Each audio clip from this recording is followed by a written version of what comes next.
Shakespeare in the Park? Doth mother know you weareth her drapes? Welcome to WatchMojo, and today we're counting down our picks for the top 10 unscripted Robert Downey Jr. moments that were left in the movie. No trust. Liar. I forgot the rest.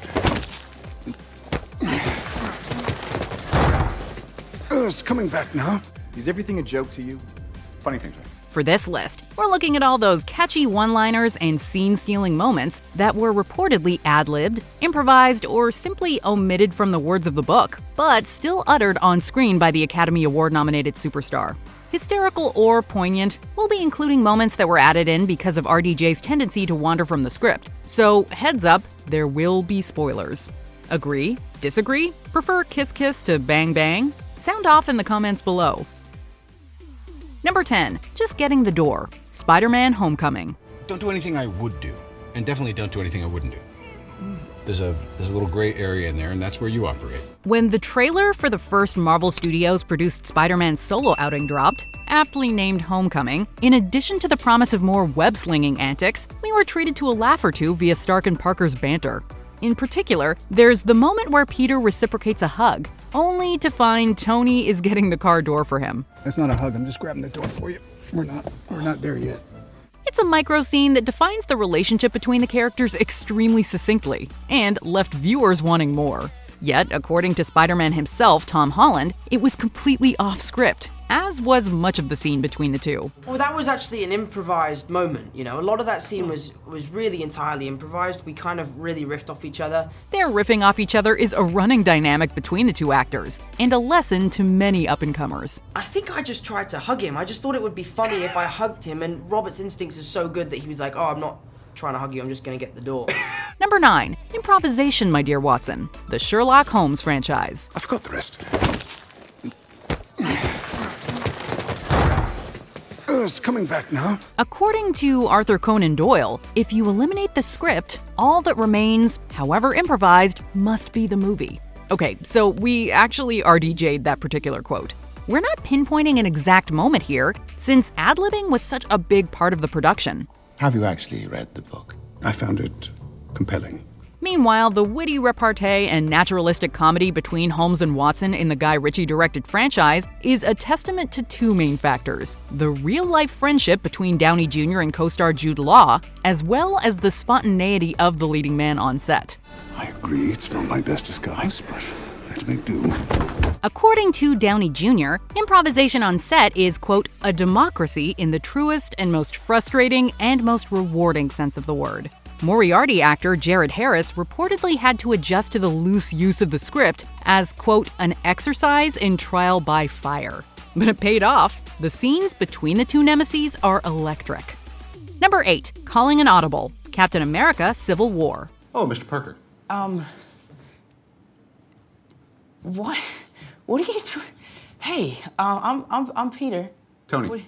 When Tom Holland was announced as the new Spider-Man, replacing Andrew Garfield after less than 2 years off-screen, fans were eager to see how the young actor would fit, especially with a cast that was already brimming with established stars. Holland, at the time gaining a rather firm step into Hollywood, but still relatively unknown, was paired with the veteran RDJ.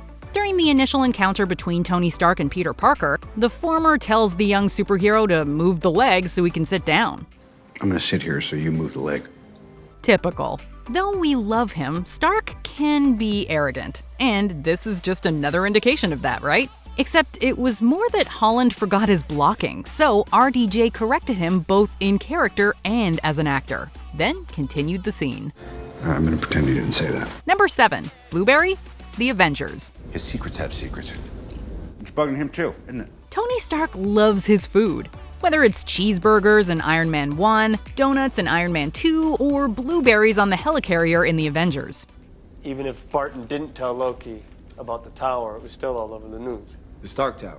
The last one, however, gains a distinction by being less of a character choice and more of an actor being mischievous. The moment where Stark offers his fellow Avenger a blueberry was not in the script, nor was the act of even eating them. Apparently, RDJ was simply hungry and managed to smuggle a packet of fruit on set and hide them in the elaborate lab design. Then, as cameras rolled, he tucked in. And since it seemed like such a Tony Stark thing to do, it remained in the film. In a few hours, I'll know every dirty secret S.H.I.E.L.D. has ever tried to hide. Blueberry? Number 6, I Love You 3000, Avengers Endgame. We have to address it. The moment that broke everyone's hearts. I Love You 3000. I love you 3000. Yes, there are rumors about much deeper meanings relating to the overall runtime of Marvel movies, but that's just a coincidence. During Avengers Endgame, while Tony puts Morgan to bed, he tells her that he loves her tons, which is how it was written in the screenplay. The same script was supposed to have Morgan say the same in return. However, to add a little naturalness into the scene, Downey Jr. suggested the new line based on how his own children reply to him in real life. Love you tons. I love you 3000. The result is an amusing exchange between Pepper and Tony in the following scene, a finale line, and floods of tears. Number 5, Peekaboo, I See You, Tropic Thunder. Just like much of the rest of the movie they're filming in the action comedy, the real-life actors of Tropic Thunder took a lot of liberties with the script. So much so that to describe the screenplay as anything more than a general set of scenarios might be going somewhat overboard. Robert Downey Jr.'s Kirk Lazarus is probably a character that moviegoers will never see the likes of again. Lazarus underwent a controversial pigmentation alteration procedure in order to play the platoon's African-American sergeant, Lincoln Osiris. He's an American actor playing a white Australian actor who surgically alters himself to look like his on-screen black counterpart, in a parody of actors who take themselves and their method far too seriously. All directed by Ben Stiller. You're Australian! Be Australian! There was lots of unscripted material, but chief among them is this line from Robert Downey Jr. Beyond the improvised one-liner and diving forward role, the accent is completely hilarious. I think I might be nobody. Number 4, The Secret Door, Avengers Age of Ultron. Guys, stop. We gotta talk this through. It's good talk. No, it wasn't. While it's common knowledge that the Iron Man actor is encouraged to be fast and loose with the Marvel movie scripts, this entry marks an instance where a change had to be made in post-production. The bulk of the line, "Please be a secret door," was, by all accounts, purely RDJ's on-set creation of making even the mundane action of finding a hidden door look rather amusing. Please be a secret door. Please be a secret door. Please be a secret door. Meanwhile, the gleeful little "yay" that follows came at the suggestion of Age of Ultron's executive producer Jeremy Latcham, and was inserted into the film as part of the edit. That little moment has since reappeared as part of memes worldwide. Number 3, creating a new scene, the Galaga guy, the Avengers. Iridium. What do they need the iridium It's for? a stabilizing agent. So I'm just saying, pick a weekend. I'll fly you to Portland. Keep love alive. We've already talked about a scene that required an additional line of dialogue being added after principal photography concluded. This particular improvised bit from the Avengers, however, didn't need a new line recorded. It instead required some special effects work to allow a small unscripted moment to make it into the film. Upon entering the helicarrier bridge, Tony Stark points to a S.H.I.E.L.D. worker and remarks that he's playing Galaga. That man is playing Galaga. Thought we wouldn't notice, but we did. This is an old arcade game where you must defend humanity from attacking aliens. Wait a minute. So, not only did RDJ's offhand reference reflect the film's final battle, but also director Joss Whedon thought the line worked so well that they put in visuals from the actual Galaga game in post-production. Number 2, creating another new scene, Shawarma, the Avengers. We're not finished yet.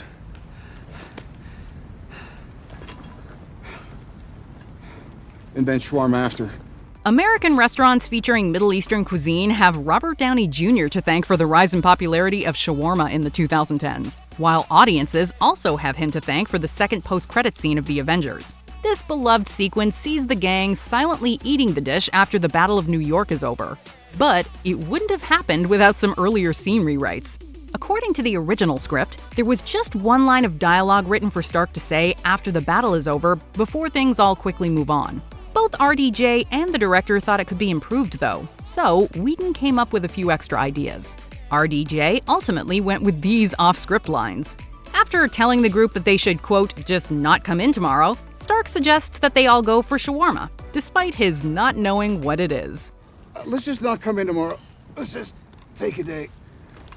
You ever tried shawarma? There's a shawarma joint about 2 blocks from here. I don't know what it is, but I want to try it. Before we unveil our top pick, here are some honorable mentions. Drunk Tony, Iron Man 2. RDJ breaks when trying to ad-lib a song request. Give me a fat beat to beat my buddy's ass. Secret Handshake, Weird Science. It was a slush from above, but the handshake was from the moment. Hi, Buck. Binsky.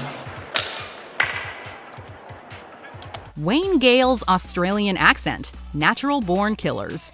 The reporter wasn't written to be from Australia until Downey Jr. insisted. Anyway, Julie, my producer, and I, we've been waiting for a long time to do a follow-up episode on you, and that time has definitely come. Doolittle and the Dragon, Doolittle. The final resolution was dealt by Downey Jr. When removing the blockage, you'll see now, there may be an initial release of wind.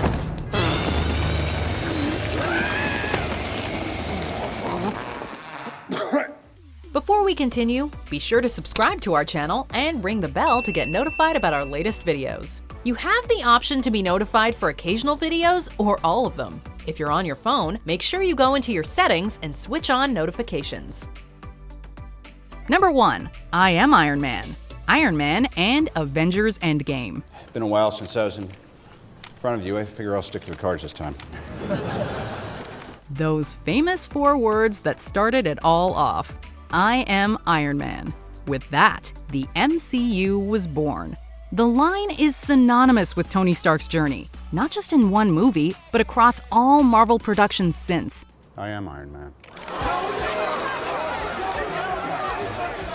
It also encouraged the other writers and directors to take liberty with the characters as they'd been previously presented in the comics. The line means many things, but it takes the number 1 spot on this list for what it wasn't: written. Much of that first Iron Man was allegedly improvised. As a result, Robert Downey Jr.'s playful remark concluding the movie was so fresh that it became Tony Stark's catchphrase. It also led to a reshoot during the editing of Avengers Endgame that saw the cast and crew film the scenes so that the line would be included as the character's last live words. And I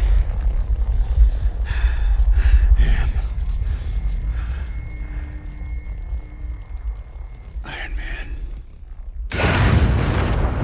Do you agree with our picks? Check out this other recent clip from WatchMojo, and be sure to subscribe and ring the bell to be notified about our latest videos.